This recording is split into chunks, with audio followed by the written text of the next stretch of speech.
Hey, everybody. Luke Neumann, co-founder and CEO of Overlai, back with episode 2 of the Founder Side Chat with CMO and co-founder Chase Teron. Hey, Luke. Yep. Hey, no makeup this time. Just kidding. My wife did it before she left. You can't come in here and tell me you didn't do makeup after Maybe, you did. you know what? We need to have a makeup episode at some point, right? Like Founder Side Chat, behind the scenes You can put that on your own channel. Okay. Oh, I see.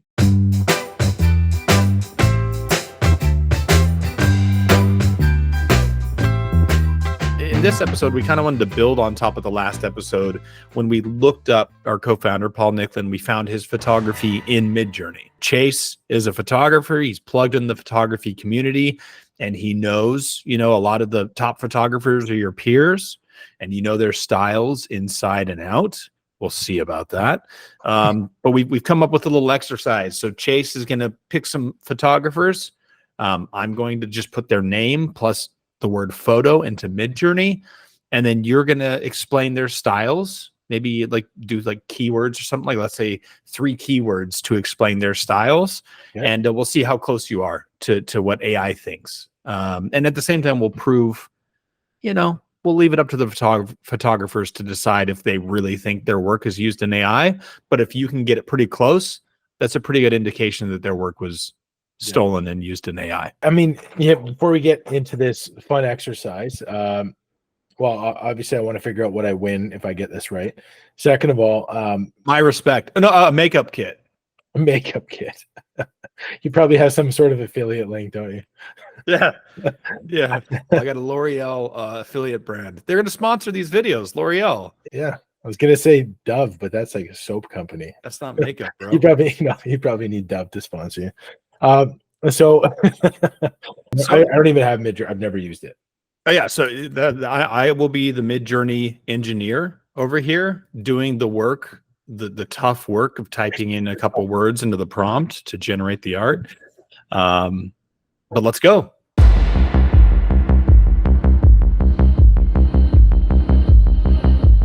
David, and then Yarrow. Okay, I'm just David Yarrow photo. Yeah. What do you think Midjourney thinks David Yarrow photo is? Like, what do you think the style is? Give me 3 keywords that explain David Yarrow's style. So if David Yarrow's work has been stolen, I think that there's going to be below or at eye level animal photographs. Probably black and white. Oh, would these be natural lighting photos, or would they be like hard edged? No. Contrast? He goes 45-degree angle light or 90-degree light. So that's what I would think. With a strobe. He's got like a big strobe, or he's got. It's set up like a studio shoot, but it's if it's just a wildlife image. Interesting. Yeah.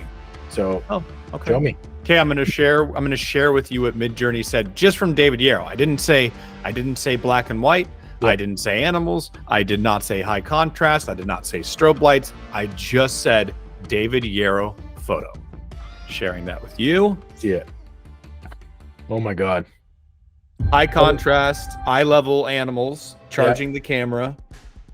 Super intense. Yeah. The whole idea, the premise of David Yarrow is right in here. Even him in the water, like he gets right in there. Is that him? Is that supposed to be him? It looks like him. It actually does. Obviously I can't see his face, but he gets in there with the animals to try to create that two-way connection. So that's scary, man. Okay. Next. Steve McCurry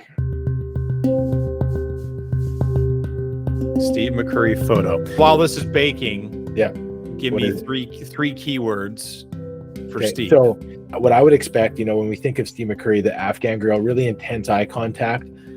So I would think of piercing eyes, Middle East, that's kind of the vibe there, or Russia or Asia, but definitely Middle East first. And then a film style look, like kind of neutrals with a little bit of poppiness. And then obviously the attention's on the eyes. Well, again, we only gave it the prompt of Steve McCurry photos, so it's going to go off. Not even portraits, right? Like you put in. No, I just said Steve McCurry photo. That's it. Okay, sending. Okay, let's see. Unreal. Okay, so I'm looking at this right now. We have Obviously, like, you know, a couple of them definitely look more photo generated than some of the other ones, but like We could fine tune that by saying like realistic or okay, you know. okay.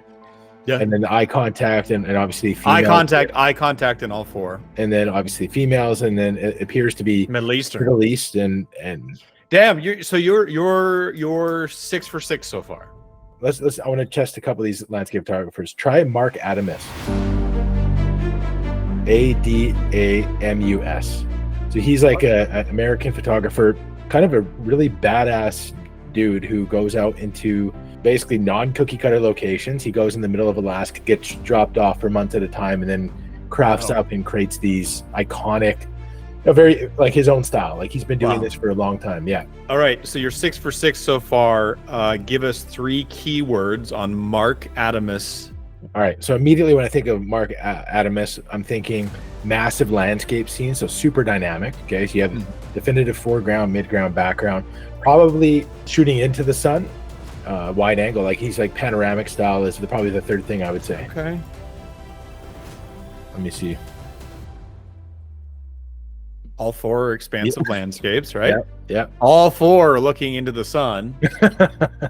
So that's 8 for 8. You know, I totally forgot to like my descriptor. If I'm looking at all these images you just sent, like the softness, like it's the like Gaussian blur. You mean that's the AI doing that? No, that's Marc's style. Like literally it's Gaussian blur, so it has like the blend of the colors and the shadows and the highlights, and it has this glowy type of effect. But he okay, like, see, I those photos seemed a little like photorealistic to me. No, that's like, and I was attributing that to like, oh, AI is mixing it with another style. No, that's insane.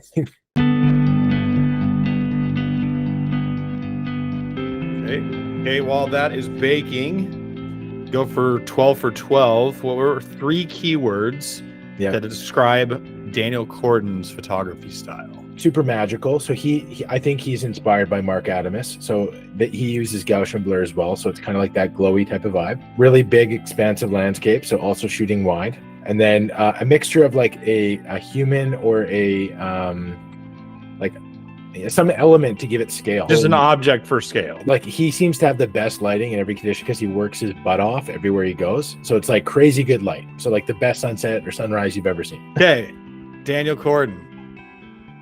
See it? Wow. It's got that blurry kind of ethereal effect of Marc's. Yeah. Yes, I'll give you a point. 10 out of 10. Landscapes, all of them. Yes. And then objects for scale on all 4. Yes. You're 12 out of 12.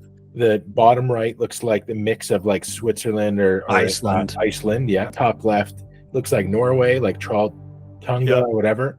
Yep. And then the one on the right looks like shipwreck at ship looks like it just got in and out. But the same idea of like balancing yin and yang with the the compositions. So tiny little people, your eye moves front to back. Yeah. Wow. So I think with an E, Brooke with an E. Brooke with an E, yeah, and then Shaden. So she's a Sony female ambassador. The output that I'd be looking for are neutral tones, usually a female figure like herself or some other model in there. Different body positions. Anyway, so like really abstractual pieces with a female. So that would be my second point. And then definitely like dark and moody. So female dress in like a different kind of pose. Yeah. Neutral tones and dark, like a dark quality to it. Yeah. All right, ready? Let me know when you sent it. Sent. Holy shit. So neutral, I mean, I see what you're saying about like neutral tones aside from like the subject, right? Like yeah. I mean the background tones are all painterly and neutral. All female, all dresses, and all I'd say fairly dark. The objects too, I was noticing the bottom right one, it looks like that's a bird's nest. Yeah, she'll do like stuff like that. Like she'll literally take a fish tank and submerge it in water and then use that where people think it's like generated through Photoshop or whatever. Right. So she's taken the components of every single composite that she puts together. That's not bad. Not bad. I'd say that does a really good job of highlighting how much you know about photography and how much you respect your fellow photographers, but also it shows you how much theft has been going on with AI. Yeah. Okay, there you go. I care about the business model that's being eroded by this, and even more, the algorithm change. Like, I care about the algorithm changes and my ability to generate an image that's different enough from theirs that, you know, I can't be sued or anything like that. Like, you know, I just typed some words into a computer and it gave me this output. So I could pass it off as my own if I wanted to. I could flood Instagram with 1,000 of these a day if I wanted to. Yeah. Well, the implications of that video are pretty depressing to me. Unless there's an app coming out that starts to fight back on some of this stuff, then it would be a little less depressing.